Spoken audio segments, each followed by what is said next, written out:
ज्ञानाञ्जनशलाकया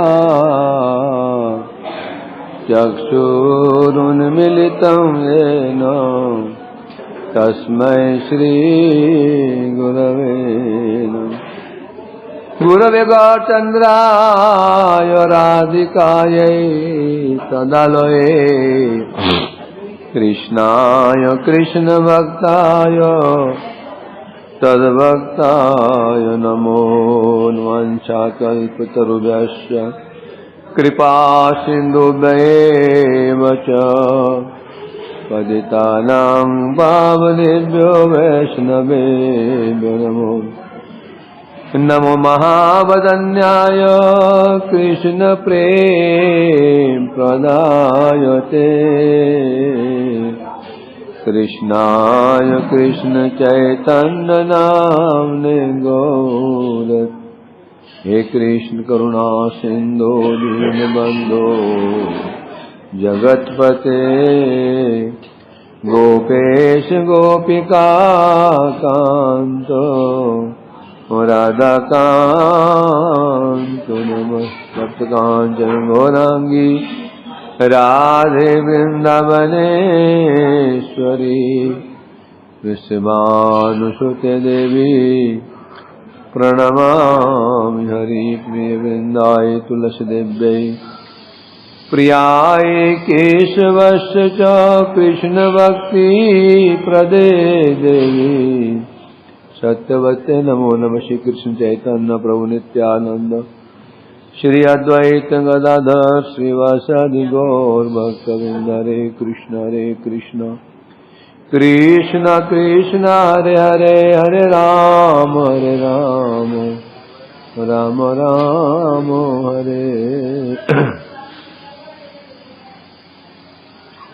श्री श्री बृहद भागवतामृतम और बढ़ाओ इसकी आनंद और बढ़ा दो।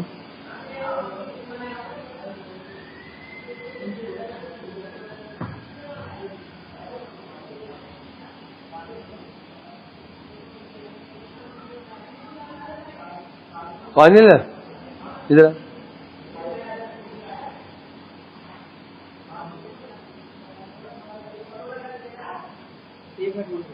वो 8 लोग ना वो पुण्य जी आएंगे रात को पानी के मना कर दिया क्या ना।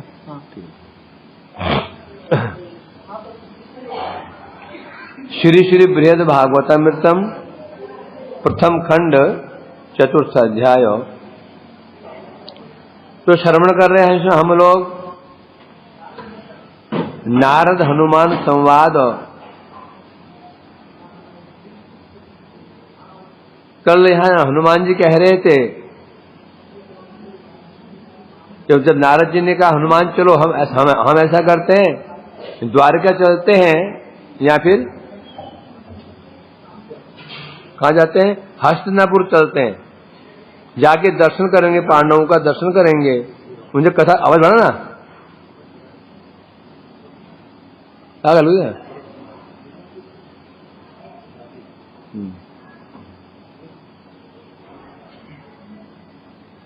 हरि बोल। वहां जाकर के पांडवों का दर्शन करेंगे। गला है अब तो कम कर दे था तू या तो कौन है तो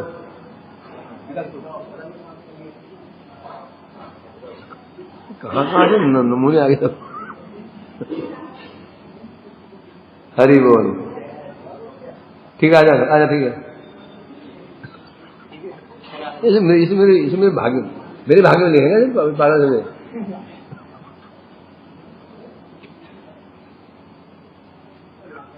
अरे बंद कर ये गला बोल दिया मैंने बंद कर सो ये डिलीट कर दे गला सब डिलीट कर दे चल जाने दे। पता चले कथा में गधे आते हैं। ये कथा कैसे कथा है असाधारण गधे भी कथा सुनते हैं। अच्छा तो जब तो हनुमान जी कहे नारद जी वहां जाना उचित है। कुछ समस्या ये है इस समय मेरे प्रभु रामचंद्र जी किस रूप में अवतरित हैं? कृष्ण रूप में। और जो उनकी लीलाएं हैं बड़ी गंभीर लीलाएं हैं। गंभीर क्यों बोला? उनकी लीलाओं को समझना आसान नहीं है। बड़े बड़े ऋषि मुनि विद्वान व्यक्ति भ्रमित हो जाते हैं। पर कौन भ्रमित हुआ था? तो बता रहे थे, अहो भवादृशाम तातो यतो लोक पितामह वेद प्रवर्तकाचार्यो मोहम ब्रह्माप्यवंदित। तो हनुमान गिना रहे कौन कौन मुग्ध हो गए थे, भ्रमित हो गए थे भगवान को समझने में। अहो भवादृशाम, भवादृशाम तातो, आप जैसे के पिता। आप जैसे क्यों बोला? आप जैसे क्यों बोला? कि आप जिनके पुत्र, आप जैसे महाविद्वान हो, सब शास्त्रों पारंगत हो, आप भ्रमित नहीं हो सकते हैं। आप जैसे कि पिता, लोक पितामह, ब्रह्मांड के सृष्टि करने वाले, और सबसे बड़ी बात क्या है? वेद प्रवर्तक आचार्य, जो वेदों का प्रवर्तन करने वाले हैं। वेद जिनके मुख से निकले हैं, 4 वेद जिनके मुख से निकले हैं। और बड़ी बात, जो ब्रह्मा के पुत्र भी हैं, जो भगवान के पुत्र हैं और शिष्य भी हैं। ब्रह्मा जी भगवान के पुत्र भी हैं और शिष्य भी हैं। तो आपके पिता अपि अविंदतः, तो बता रहे हैं यहां पर, और तो बात छोड़ दो, आपके पिताजी जो ब्रह्मा जी, लोक पितामह ब्रह्मा जी हैं, वेद इनके मुख से निकले हैं। जिन वेदों को पढ़ करके, श्रवण करके जीव भगवान को प्राप्त करने की चेष्टा करते हैं। जिन वेदों को पढ़ करके जीव भगवान को समझने की चेष्टा कर, जानने की चेष्टा करते हैं, वो ब्रह्मा स्वयं ही भगवान को समझ नहीं पाए हैं। ब्रह्मा को कहना पड़ गया, जानन्तु किम बहुक्त्या न मे विभो मनसा वासव पुषो वैभवम तव गोचर। ब्रह्मा जी स्वयं कह रहे हैं, जब सब उन्होंने कांड कर दिया, सब कर गुजरे, तो अंत में कह रहे हैं, जानन्तु किम बहुक्त्या न मे विभो। हे प्रभु, जो कहते हैं हम भगवान को जान गए, क्यों जान गए? हमने गीता पढ़ ली, गीता पढ़ करके भगवान को जान गए, भागवत पढ़ के जान गए, वेद पढ़ करके, सुन करके भगवान को जान गए। जो कहते हैं जानन्तु, वे जानते रहे। जो कहते हैं हम भगवान को जान गए, कैसे जान गए? वेद पढ़ करके, गीता पढ़ करके, भागवत पढ़ करके हम भगवान को जान गए। ब्रह्मा जी कह रहे हैं उनको जानने दो। ये मैं ब्रह्मा, मैं कह रहा हूं, ये मैं अपने अनुभव से कह रहा हूं। आज तक मनसा वपुष वाचो वैभवम तव अगोचर। मैं ब्रह्मा, जिसको आपने शिक्षा भी दी, मंत्र भी दिया, आपका पुत्र मैं ब्रह्मा, मैं कह रहा हूं, आज तक मैं आपके तन के वैभव को, आपके मन के वैभव को, आपकी वाणी के वैभव को समझ नहीं पाया। 2 अर्थ हैं इसके। क्या? तन मन वचन से मैं आपको समझ नहीं पाया। दूसरा इसका अर्थ है, आपके तन के वैभव को, वाणी के वैभव को, मन के वैभव को मैं समझ नहीं पाया। तन का वैभव क्या है? आपके स्वरूप को समझ नहीं पाया मैं। ब्रह्मा जी, भगवान ने कहा, क्या बात करते हो? मैं तुम्हारे सामने खड़ा तो हुई है, तुम देख तो रहे हो, तुम्हें देख रहे हो, तुम्हारे सामने खड़ा हूं मैं, तुमसे बातचीत कर रहा हूं मैं, तो क्यों कह रहे हो मैं आपके तन के वैभव को समझ नहीं पाया? है? वो कह रहे हैं यदि मैं समझ गया होता तो मैं आपकी परीक्षा नहीं लेता। मन का वैभव क्या है? भगवान के मन में क्या है, इसको समझना सहज नहीं है। वाणी का वैभव क्या है? वाणी का वैभव क्या है? जो कहा जा रहा है उसका अर्थ क्या है? भगवान जो मुख से कह रहे हैं, जो बात कह रहे हैं, उसका अर्थ क्या है, इसे समझना आसान नहीं है। सामान्य जगत में, सामान्य जगत का, जगत में हम एक उदाहरण देखते हैं। 5 साल का बच्चा या 2-3 साल का बच्चा है, एक इंजीनियर जो इंजीनियरिंग किया हुआ हो उसकी बात समझ सकता क्या है? नहीं समझ सकता। तो सामान्य ब्रह्मा जी कह रहे मेरे जैसे एक बद्ध जीव, सामान्य जीव भगवान के वाणी के वैभव को, भगवान क्या कहना चाहते हैं, भगवान जो कह रहे हैं उसका अर्थ क्या है, भगवान का स्वरूप क्या है, ये समझ नहीं पाया। तो यहाँ ये हनुमान जी कह रहे हैं, हे नारद जी, आपके पिता आपके पिता कौन है? लोक पितामह। आपके पिता हैं वो, पर लोगों के क्या है? दादाजी। पितामह क्या होता है? पितामह है। वो ब्रह्मा भी समझ नहीं पाए। मोहम अविंदत, उनको न जान करके मोहग्रस्त हो गए। टीका में कह रहे हैं, ओह, बड़े विस्मय से कह रहे, हनुमान जी बड़े विस्मित होकर कह रहे हैं, ब्रह्मा जी वेदों के प्रवर्तक हैं, व्यासदेव और मनु के भी गुरु हैं। वेद के प्रवर्तक कौन है? कहां से जाएगा? बोला पंखा चला लो एक नंबर पे, टेप लगा मुंह पे, साउंड जा। हाँ सर, बोलो पंखा चला लो एक नंबर पे, धन बनकर। तो खांसी कैसे आ रही है? गला सूख गया। क्या बोला था? यहां टीका में कह रहे हैं, जिनकी लीला भंगी से वेद के प्रवर्तक व्यास मनु आदि गुरु, जो ब्रह्मा जी व्यास जी के भी गुरु है, मनु क्या महिमा है? मनु ने कौन सी ग्रंथ की रचना की? स्मृति, मनुस्मृति। और वेद व्यास जी ने वेदों को प्रकाशित किया, उपनिषदों को प्रकाशित किया। वेद व्यास जी ने स्मृति क्या किया? श्रुतियों को प्रकाशित किया। और मनु जी ने स्मृति को प्रकाशित किया। श्रुति और स्मृति, स्मृति कहने से मनुस्मृति आदि, और श्रुति कहने से वेद। अंतर क्या है?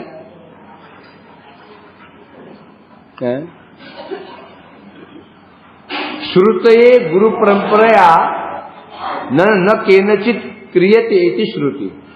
श्रुति उसे कहते हैं जो गुरु परंपरा से सुनी जाती है। किसने लिखा पता ही नहीं है, केवल सुनी, उसे कहते हैं श्रुति, जो लिखी भी नहीं है। स्मृति किसे कहते हैं? स्मृते स्मृति, उन श्रुतियों के आधार पर ऋषि मुनि समय समय पर जीव कल्याण कैसे हो, कैसे मनुष्य की उन्नति हो, विधि विधान क्या हो, जिसे कि मनुष्य बन करके पशु ना बन जाए, मनुष्य बन करके ये तरक्की कैसे हो, उसे कहते हैं स्मृति। जितने विधि विधान है ना, विधियां हैं, ये पाप है, ये पुण्य है, कहां लिखा हुआ है? कहां लिखा है सब ये भागवत में लिखा हुआ? क्या भागवत में नहीं लिखा हुआ? वेदों में लिखा है? नहीं लिखा हुआ। जितने विधि विधान हैं, जितने पाप है, पुण्य है, जैसे कहां लिखा हुआ है? ये स्मृति ग्रंथों में लिखे हैं। स्मृति, एक श्रुति, एक स्मृति। तो कह रहे हैं ये सब कौन है? ब्रह्मा जी के शिष्य। ब्रह्मा जी के शिष्य कौन हुए? वेद व्यास जी, वेद व्यास जी। और ब्रह्मा जी के शिष्य कौन हुए? मनु, जो उपदेष्टा है, उपदेश प्रदान करने वाले हैं। तो ऐसे व्यास जी और मनु के जो गुरु है, उपदेष्टा हैं, स्वयं ब्रह्मा जी। और ब्रह्मा भी भगवान को समझने में क्या कर बैठे? थोड़ा सा भूल कर बैठे, अपराध कर बैठे। कैसे अपराध किया? गौवत्स हरण लीला, गाय के बछड़ों का जो हरण किया था वो इसका प्रमाण है। ब्रह्मा जी स्वयं भगवान के ऊपर उन्होंने अपनी माया का विस्तार किया। ब्रह्मा जी ने भगवान के ऊपर माया का विस्तार करने की चेष्टा की, उनको भगवान को भ्रमित करने की चेष्टा की थी। जो उनके असली बछड़े थे नहीं चुराया, ब्रह्मा जी ने असली बछड़ों को देखा था, स्पर्श नहीं किया। 3 जोड़ियां थी, बछड़ों और बछड़ों की 3 जोड़ियां थी। एक तो असली थे जो 1 साल तक यमुना तट पर ही विराजमान थे, वो घर गए ही नहीं, वही 1 साल तक वहीं रहे हो। उन्हें पता ही नहीं है कि 1 दिन बीत गया, 2 दिन बीत गया। वो सोच रहे हैं कृष्ण अभी गया है, अभी 2 क्षण में आ जाएगा। एक जोड़ी वो है ये ब्रह्मा जी ने स्पर्श किया गाय बछड़ों को, बछड़ों और बच्चों को, उनको उठा करके बंद किया था गुफा में। वो है, वो कौन है? वो माइक बछड़े हैं। और तीसरे बछड़े बच्चे हुए हैं जो कृष्ण स्वयं बने हुए हैं। कृष्ण जो स्वयं बछड़े बच्चे बने हुए हैं, एक जोड़ी वो है। ये जड़ नहीं है, ये सब वो तो भगवत स्वरूप ही हैं, भगवान ही बने हुए हैं। असली वाले हैं जो बछड़े बच्चे, ब्रह्मा उनको स्पर्श कर नहीं सकते, भगवान के पार्षद परिकर है वो। तो ब्रह्मा जी सोचे बैठे मैंने कृष्ण बछड़े बच्चों को मैंने गुफा में बंद कर दिया, आप देखते हैं कृष्ण क्या करते हैं। वैसे टीकाकारों का कहना है ब्रह्मा जी मोहित नहीं हुए हैं। ब्रह्मा जी की इच्छा थी मैं कुछ लीला और देखूं, कुछ ऐश्वर्य देखूं, भगवान का ऐश्वर्य देखूं। तो बोलेंगे तो क्या अपराध है क्या? ये भक्त चाहता ही है मैं भगवान का कुछ ऐश्वर्य देखूं, उनकी महिमा देखूं, दोष क्या है इसमें? ये दोष है क्या राधा रमण? ब्रह्मा जी के मन में इच्छा हो गई मैं भगवान की कुछ और महिमा देखूं, क्या दोष है? तो ये अपराध कैसे बन गया? तो ये अपराध कैसे हो गया? इच्छा करना अपराध नहीं है, उस इच्छा को पूरा करने के लिए जो उन्हें प्रोसेस किया वो प्रोसेस गलत था। भगवान के शरणागत हो जाते, प्रभु कृपा करके मुझे आपकी महिमा दिखाओ, तो भगवान दिखा देते। उन्होंने अपनी बुद्धि का उपयोग किया। क्या किया? ये जो बुद्धि जो उन्होंने कार्य किया उद्देश्य गलत नहीं था। कहीं ऐसा नहीं लिखा ब्रह्मा जी मुग्ध हो गए थे। उनकी जब अघासुर का वध हुआ, भगवान जब उसके मुख से निकले, उसका ये सिर फट गया, ब्रह्मांड फट गया था अघासुर का, वहां से उसकी आत्मा निकली और घूमते जब कृष्ण उसके मुख से बाहर निकले ना, वो आत्मा बाहर घूम रही थी। जब कृष्ण उसके मुख से बाहर निकले वो आत्मा उनके चरणों में समा गई। इस चीज को ब्रह्मा देख रहे थे। ब्रह्मा ने विचार किया कि क्या महिमा है मेरे प्रभु की, मुझे कुछ और महिमा देखने को मिल जाती कितना अच्छा होता। उसी समय बछड़े बच्चे वहां पर वो भोजन कर रहे थे, बछड़े चल रहे थे वो खेत में, वो मैदान में। तो ब्रह्मा जी को ये एक युक्ति सूझी, उन्होंने सारे कांड कर दिया और ये कांड तो और फल क्या मिला? अपराध हो गया। यहाँ क्या शिक्षा मिलती है? क्या शिक्षा मिलती है? जबरदस्ती अपने बल से हम भगवान की कृपा प्राप्त नहीं कर सकते हैं, नहीं कर सकते हैं। भगवान और तदीय वस्तुओं की कृपा हम जबरदस्ती बल से कर लेंगे, संभव नहीं है। ये सब चीजें क्या है? स्वप्रकाश नाम, स्वप्रकाश लीलाएं, स्वप्रकाश धाम, स्वप्रकाश नाम, स्वप्रकाश। कोई सोचो अपनी चेष्टा से नाम कर लूंगा यदि कोई सौभाग्यवशतः यदि 1.5 लाख नाम कर रहा है, 1 लाख नाम कर रहा है, तो समझना चाहिए ये उसकी चेष्टा नहीं है, नहीं है। ये निश्चित रूप नाम प्रभु की कृपा है तो कर पा रहा है ये। हमें इसको ध्यान रखना चाहिए। तो इसलिए कह रहे हैं यहां पर, तो यहां से शिक्षा मिल जाती है, भगवान उनकी तदीय वस्तुओं को समझने जानने के लिए अपना प्रयास नहीं करना है। क्या करना है? शरणागत हो जाना है, नाम की महिमा अनुभव करना है, नाम के शरणागत हो जाओ। धाम की महिमा समझनी है, धाम के शरणागत। भक्ति की महिमा, भक्ति के शरणागत। ये वेद पढ़ करके, यमुना अष्टक याद करके, वृंदावन अष्टक याद करके, गोवर्धन अष्टक याद करके, राधा कुंड अष्टक याद करके हम उनको जान जाएंगे, तो ये चेष्टा कैसे हो जाएगी? ये ब्रह्मा की जैसी चेष्टा हो जाएगी। तो जैसा भी हनुमान जी कह रहे हैं, नारद जी जब आपके पिता ब्रह्मा ही मुग्ध हो गए थे, वानराणाम अबुद्धिनाम मादिशाम तत्र का कथा वेशितोपि तद्वृत्तम तद्विसंख्य अपराधतः। हनुमान जी कह रहे हैं, कान पकड़ लिए, जब ब्रह्मा जी की यही स्थिति है, जब ब्रह्मा जी की स्थिति है तो मतलब बंदर हूं। और बंदर कैसे होते हैं? अबुद्धिमान। वैसे बंदर बड़ा बुद्धिमान होता है, परंतु बंदर बुद्धिमान होता है कि बुद्धिमान नहीं होता? बंदर बुद्धिमान नहीं होता, कुबुद्धिमान होता है।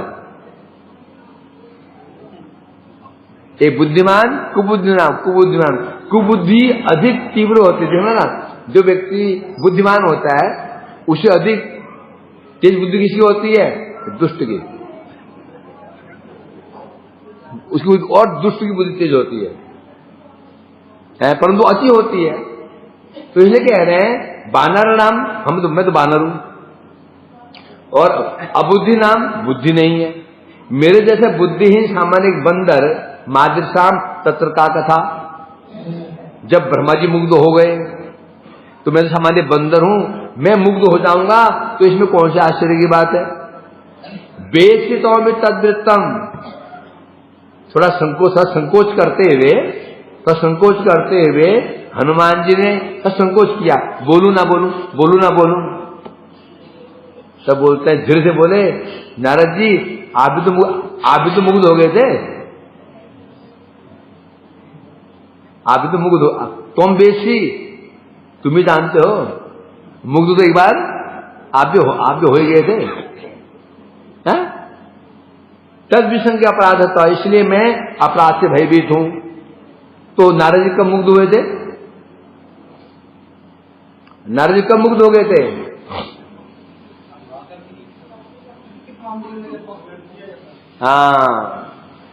हनुमान नारद जी गंधमादन पर्वत की तलहटियों में तपस्या कर रहे थे, कठोर तपस्या करते कई वर्ष बीत गए। इंद्र भयभीत हो गए, भैया तो समस्या खड़ी करेगा, लगता है ये मेरा स्वर्ग राज्य ले लेगा। तो अप्सराओं को भेजना शुरू कर दिया, अप्सरा और उर्वशी इत्यादि भेजना शुरू कर दिया। उर्वशी कल महिमा सुनाई कृष्णदास प्रभु जी ने, अच्छी लगी। उर्वशी का जन्म कहां से हुआ है? उरु माने जंगा से। नारायण ऋषि के जंगा से उर्वशी का जन्म हुआ। जब नारायण ऋषि बद्रिकाश्रम तपस्या कर रहे थे ऋषि रूप में, तो इंद्र ने कौन अप्सराएं कौन सी होती है? मेनका और ये तो तुम याद रहेंगे।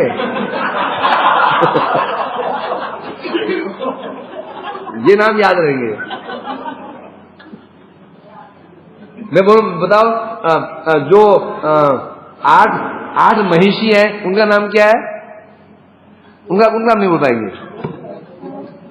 जो 8 महिषी हैं उनका नाम नहीं बोल पाएंगे। बोल पाएंगे नाम उनके नहीं। उर्वशी, अप्सरा को नाम याद है? तो भेजा। नारायण जी से भगवान है, बहुत चेष्टा की, बड़ी चेष्टा की उन्होंने। नारायण जी मुस्कुराए, मुस्कुरा के उन्होंने अपनी जांघ को रगड़ा, थोड़ा रगड़ा, वहां से अति सुंदरी एक स्त्री निकली, एक किशोरी निकली। अब अप्सरा डर गई, अब हमसे अभिशाप दे देंगे ऋषिवर, तो बस घबराओ नहीं, ये जो किशोरी है ना, सुंदरी, इसको ले जाओ, हमारी ओर से इंद्र को उपहार देना। और वो जो थी ना, जो भेजी थी, क्या नाम था, भेजी थी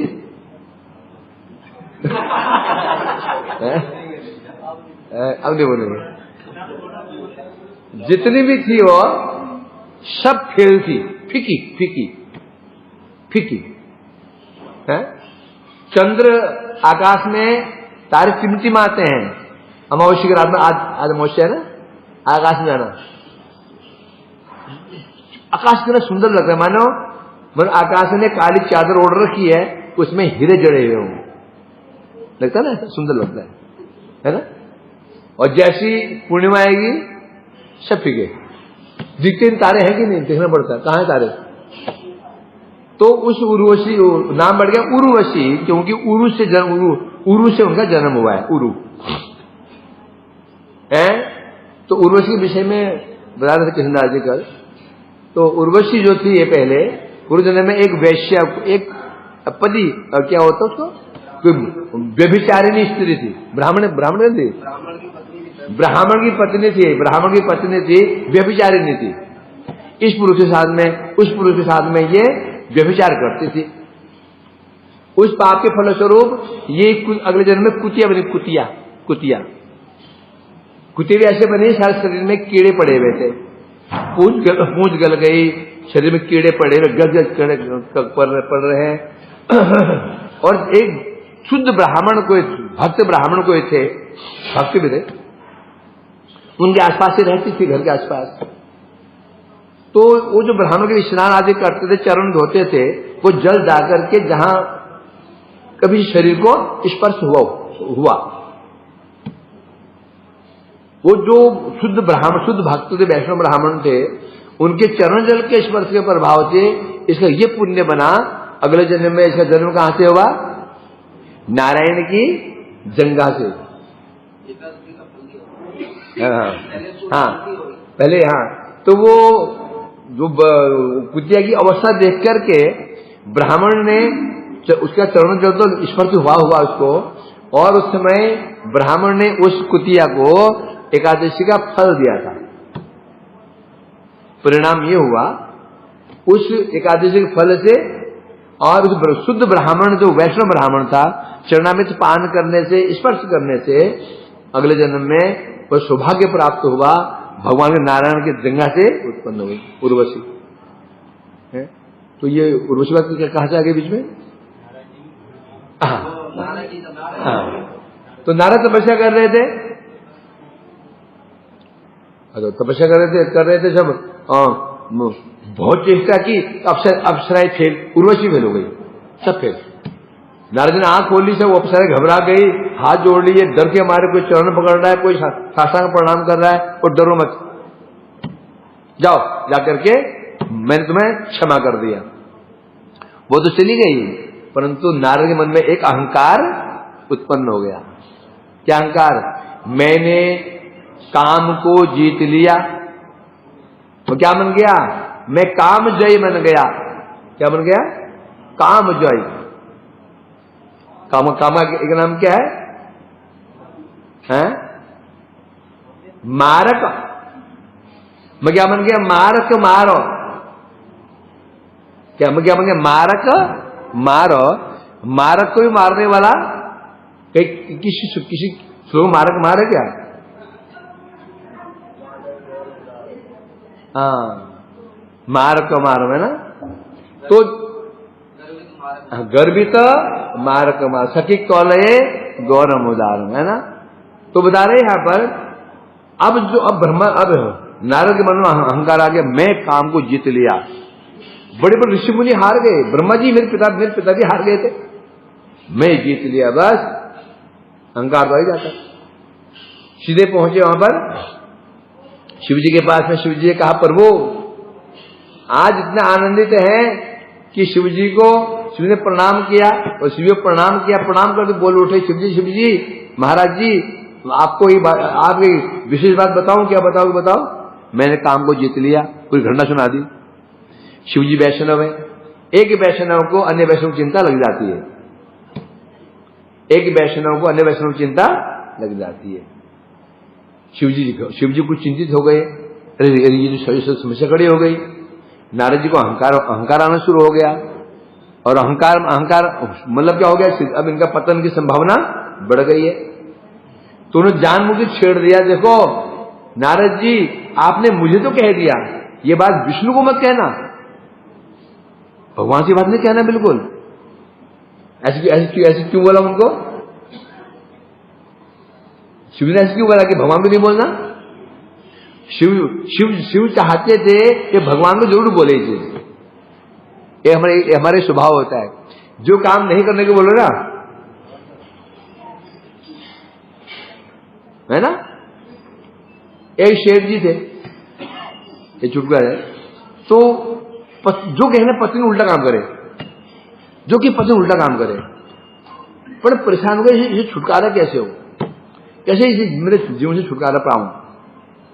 एक बुद्धिमान व्यक्ति के पास गया, क्या करूं, जो कहते हैं पत्नी उल्टा करती है, करूं क्या?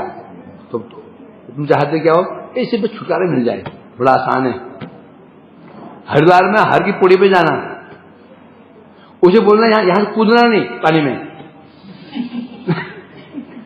प्रवाह दिखा वहां पे, बोलो खबरदार यहां कूदना नहीं बिल्कुल। वो क्या करेगी? तो जीव के एक स्वभाव होता है, जो उसको नहीं करने बोला जाए ना, कोई करने वाला हो। तो क्योंकि शिव जानते थे कि वो भगवान ही है जो नारद जी के अहंकार को तोड़ सकते हैं बस, और कोई नहीं है। क्योंकि भगवान कौन है? मायाधीश है।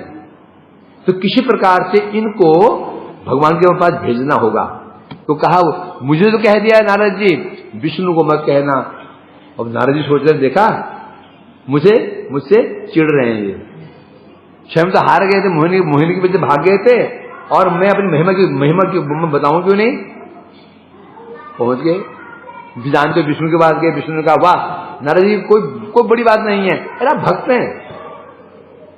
फिर उन्हें माया नगरी बनाई, और वहां जाकर राजकुमारी का विवाह हो रहा था। नारद जी वहां गए, फिर नारद जी ने क्या मांगा था? शादी करने के लिए, हे भगवान, हे प्रभु, मैं आपका भक्त हूं, कभी कुछ मांगा नहीं है, मुझे अपना मुख दे दो, अपना सौंदर्य दे दो, मुख दे दो, मैं शादी करना चाहता हूं। भगवान ने कहा था, जैसा आपका कल्याण हो वैसा ही होगा। और मुख दे दिया था बंदर का, है ना। उस स्वयंवर में नारद जी को उस कन्या ने जयमाला नहीं पहनाई, एक राजकुमार को पहना दी, भगवान को पहना दी। फिर कैसे भ्रमित हो गए, कैसे उनको अभिशाप दे दिया, पूरी घटना जानते हो, केवल हो चुका है। तो यहां वही हनुमान जी याद दिला रहे हैं, नारद जी, वेशितम अपि तद वृत्तम, आप भी जानते हो, आप भी भुक्तभोगी हो, हैं?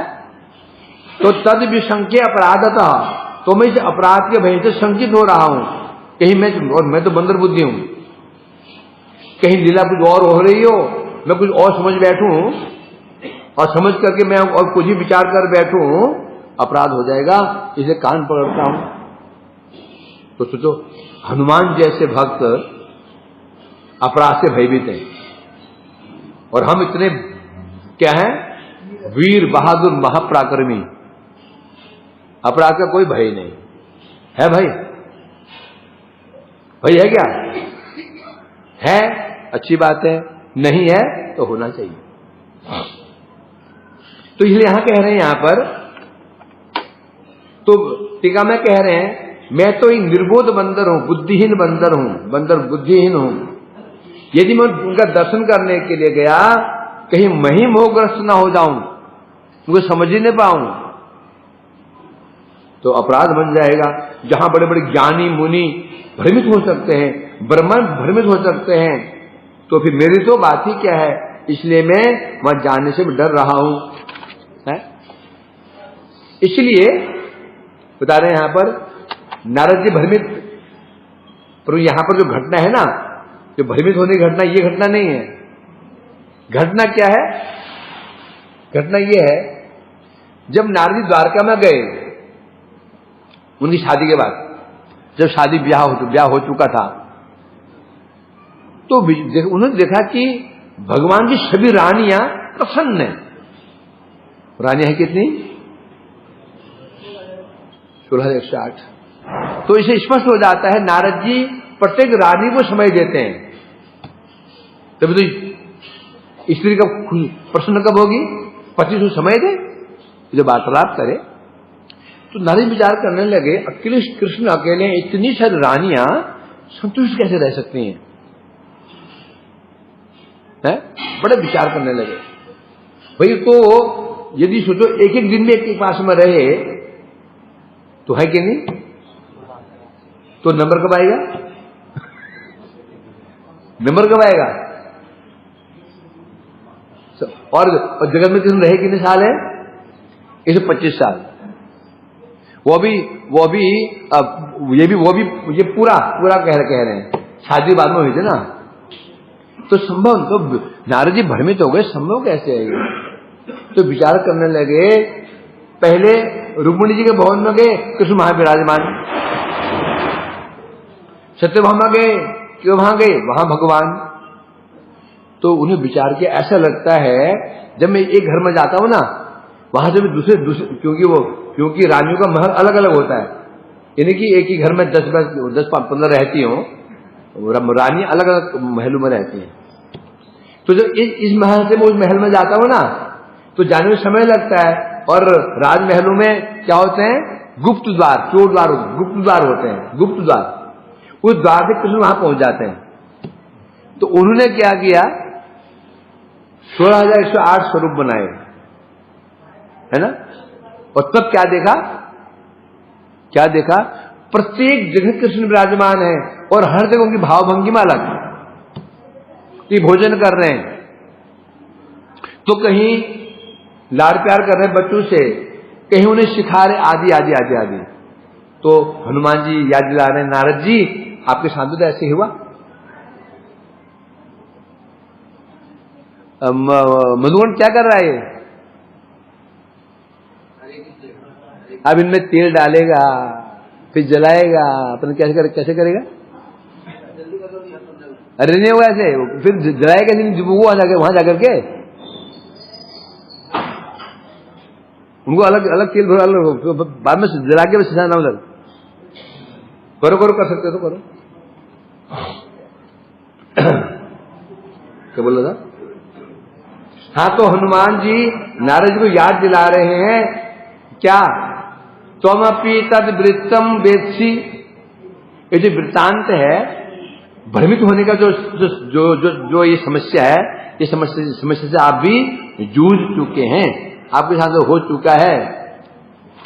तो इसलिए कह रहे हैं, आसाम व अनन्य भावानाम दासानाम परमागति पर भोर विचित्रा लीले वो प्रेम भक्ति विवर्धिनी। अब हनुमान जी याद आया, कहीं कोई मुझे को आक्षेप न लगा दे, ये तो अजीब आदमी है, भगवान की लीलाओं में ये भेद बुद्धि करते हैं। तो बोलते हैं गौड़ी मठ के लोग तो अजीब लोग हैं, तो कृष्ण ही भगवान है। देवी देवता छोड़ी, ये तो राम को भी नहीं मान रहे, नित्य को भी नहीं मानते, तो क्यों राम कृष्ण को ही मानते हैं। बड़े ये क्या बोलते हैं उसको, बड़े कट्टर हैं, है कि नहीं। तो अब हनुमान जी कह रहे हैं, आस्ताम व अनन्य भावानाम दासनाम परम गति, अर्थात जो भगवान के अनन्य भाव, भक्त कैसा है? जो एकांतिक भक्त होता है, अनन्य भाव। अन्य मतलब क्या होता है? केवल और केवल भगवान के प्रति जिनकी श्रद्धा भाव है तो कहते हैं अनन्य भाव। ऐसे अनन्य भाव जो भगवान के दास होते हैं उनका परम गति कौन है?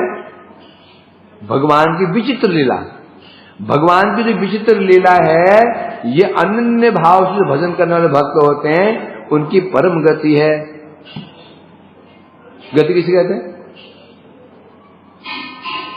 गति शब्द का क्या समझते हो? आप ही मेरी गति हैं, अर्थात आप ही मेरे रक्षक हैं। गति मतलब जो विपत्ति में हमारा रक्षा कर सकते हैं, हम जो जिनका आश्रय ग्रहण कर सकते हैं, उसे गति कहते हैं। जो अनन्य भाव से भगवान का भजन, अनन्य भावानाम दासा नाम, दास किसे कहते हैं? अनन्य भाव से भगवान का भजन कर रहे हैं, ऐसे भगवान के दासों की परम गति कौन है? विचित्र लीला एवं भगवान की विचित्र लीला एवं लीले वो लीला एवं लीला ही है। भगवान नहीं कह रहे हैं यहां पर, भक्तों की परम गति भगवान है ये नहीं कह रहे हैं। क्या गति है? गति कौन है? भगवान की लीला। इसलिए कह रहे हैं यहां पर कैसी है? प्रेम भक्ति विवर्धिनी। क्योंकि ये जो लीलाएं हैं ना, प्रेम भक्ति को बढ़ाने वाली हैं। भगवान प्रेम नहीं बढ़ाएंगे। भगवान प्रेम बढ़ाने वाले होते तो भगवान का दर्शन तो रावण को भी हुआ था, दुर्योधन को भी हुआ था भगवान का दर्शन। उनका प्रेम क्यों नहीं बढ़ा? बढ़ा था क्या? भगवान से अधिक उपयोगी कौन है? लीलाएं अधिक कृपालु होती हैं। भगवान का संग करने से दर्शन से प्रेम नहीं बढ़ता, लीलाओं से बढ़ता है। जो लीलाओं से जब लीलाओं को सुनते हैं, उनकी महिमा सुनते हैं, उनकी कृपालुता, दयालुता, उनकी महानता तो सुनते हैं, स्वाभाविक रूप में प्रेम बढ़ना शुरू हो जाता है। ये कहते ना, संतों का दर्शन आंखों से नहीं होता, कैसे कानों से होता है। धाम का दर्शन आंखों से नहीं होता, कानों से होता है। जितने लोग यहां आ रहे हैं ना, ये वृंदावन में भीड़ लगी हुई है, ये देख के नहीं आए हैं, ये सुन करके आ रहे हैं। कथा वक्ता बाहर जाते हैं, धाम की महिमा बोलते हैं, वृंदावन ऐसा ऐसा ऐसा ऐसा ऐसा ऐसा ऐसा है, तो सुन करके आते हैं। यहां पे जो सुन करके ना आया हो, सीधा आया हो, मेरे ख्याल में कोई श्रद्धा नहीं बनेगी। जिस धाम की महिमा सुनी ही नहीं है, सीधे यहां आ गए ऐसे ही। आगरा ताजमहल देखने जा रहा था, पूरा राजा वृंदावन पड़ता है, चक्कर मारने आ गया। सुना कुछ है नहीं, सुना कुछ है नहीं। जब प्रेम मंदिर पर गाड़ी रोक दी जाएगी ना, रुक्मिणी विहार पे, मतलब ये वृंदावन है ये वृंदावन है। और फंस गया यदि इस्कॉन के आसपास कहीं, मतलब भैया ये वृंदावन, प्रणाम वृंदावन। अब जो इतना कष्ट सुना, गर्मी में पसीना निकल रहा होता है, जो लोग बेचारे एसी में रहने वाले, घर में एसी, गाड़ी में एसी, वो प्रेम मंदिर से पैदल चल करके वो टेम्पो में ठूस ठूस करके आते हैं। क्यों आते? क्यों आते हैं? क्यों आते हैं? और सुन करके आए हैं, और सुन करके आए हैं। ये पक्की बात है, इनको कोई संशय नहीं है। और जो यहां रह रहे हैं उन्हें सुना नहीं है जो यहां रह रहे हैं ना, वो सुनते नहीं है, इसलिए बिहार से बाहर जाने की चेष्टा करते हैं। बोले मेरी नौकरी नहीं है, दिल्ली में नौकरी लग जाए तो मजा आ जाए। वृंदावन में रहने वाला, जन्म लेने वाला एक व्यक्ति, वो फॉर्म भर रहा है। आगे फॉर्म भर रहा है, बॉम्बे के लिए, नोएडा के लिए फॉर्म भर रहा है। तो सिद्ध हो गया, धाम में रहने से प्रेम नहीं बढ़ता। वो धाम में रहा, धाम की महिमा नहीं सुनी उसने, इसलिए वो धाम में रह करके भी बाहर जाने की इच्छा कर रहा है। और जो बाहर रह रहा है, मुंबई रह रहा है, कलकत्ता रह रहा है, दूर दूर रह रहे हैं, वो धाम की महिमा सुनते हैं, तो उनकी इच्छा क्या हो जाती है? धाम आने की इच्छा हो जाती है। इसलिए यहां स्पष्ट हनुमान जी कह रहे हैं, परभोर विचित्र लीलाएव दासाना परम गति 2, भगवान की विचित्र लीला है, उसके 2 फल है। क्या है? पहली है ये जो भगवान की लीला कैसी है, दासानाम परम गति, दासों की परम गति है। दूसरा है प्रेम भक्ति विवर्धिनी, प्रेम भक्ति को बढ़ाने वाली है? टीका में कह रहे हैं मानो नारद जी ने पूछ लिया, हनुमान जी परम सेव्य भगवान का दर्शन करना क्या एकांत सेवकुल कर्तव्य नहीं है? जो भगवान के एकांत भक्त हैं, एकांतिक भक्त हैं, अनन्य भक्त हैं, क्या उनके लिए भगवान का दर्शन करना उचित नहीं है क्या? मानो नारद जी हनुमान जी पर क्या कर रहे हैं ना आक्षेप, वो तो नहीं लगा रहे हैं, ये पूर्व पक्ष है। नारद जी से नहीं कह सकते। मानो कोई प्रश्न करते तो ये जो अनन्य भक्त होते हैं, हम राम के अनन्य भक्त हैं और कृष्ण के अनन्य भक्त हैं बोलते हैं, तो जो अनन्य भक्त होता है क्या भगवान की लीलाओं को सुनना उचित नहीं है, कर्तव्य नहीं उन लीलाओं को श्रवण करना? क्वेश्चन मार्क लगा दिया। हनुमान जी ये कह कौन रहा है? हनुमान जी ने स्वयं विचार कर लिया। ये बुद्धिमान है ना। बुद्धिमान व्यक्ति किसे कहते हैं? जब कोई सेंटेंस बोलता है वो समझ जाता है मेरे सेंटेंस मैंने बोला है इसका श्रोताओं पर क्या प्रभाव पड़ सकता है। तो बुद्धिमान वक्ता पहले उत्तर दे देता है कि ये भ्रमित न हो जाए। योग्य जो वक्ता होता है ना, कथा करता है ना, जब कोई बात कहता है वो अनुमान लगा लेता है बुद्धिमान कि ये जो मैं कह रहा हूं इसका अर्थ कौन कैसे ले सकता है, तो तुरंत वो क्या करता है उसका उत्तर भी दे देता है, भ्रमित नहीं हो। परंतु तभी संभव है जैसे यदि हमारे जो डेली कस्टमर हैं, डेली कथा सुनने वाले होते हैं, वक्ता उनके भाव को जानता है। जो डेली कथा सुनने वाले आते हैं ना, तो वक्ता उनको जानता है ये कौन कौन से प्रश्न कर सकता है, कुछ आइडिया हो जाता है। परंतु जो नया वक्ता आएगा, नया श्रोता है, उसको समझ नहीं पाएगा। ये होता है, ये पक्की बात है। जो तुम जाकर सुनने के लिए आते हो, तुम्हें पता है तुम लोग कौन क्या सोच सकता है। जो मैं कह इसको कौन व्यक्ति कैसे ले सकता है, हमको अनुमान हो जाता है इसका। ये उत्तर भी वैसे ही हम दे देते हैं, हो जाता है। ये को बड़ा ही नहीं है, ये सामान्य सी बात है। ये सामान्य सी बात होती है। एक नेता जानता है इस मोहल्ले में है कौन सी यहां पर वो क्या बोलते हैं उसको, कौन सी बात बोलनी चाहिए, तो पता है यहाँ के लोगों की डिमांड क्या है। होता नहीं होता ऐसा? ये कोई बहुत बड़ी बात नहीं है समझने से। तो हनुमान जी ने विचार कर लिया, ये प्रश्न उठ सकता है, मैंने बोला मैं अनन्य भक्त हूं, तो अनन्य भक्त होता है क्या भगवान की लीलाओं को श्रवण करना उचित नहीं उसके लिए क्या? प्रश्न दे सकता है।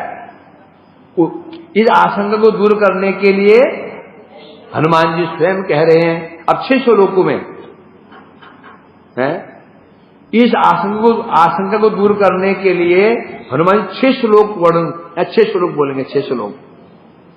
और 6 श्लोक हम कल ही बोलेंगे, कल एक ही होगा। कल तो वैसे वो भी क्या है, अन्नकूट महोत्सव भी है। हरे कृष्णा कृष्णा कृष्णा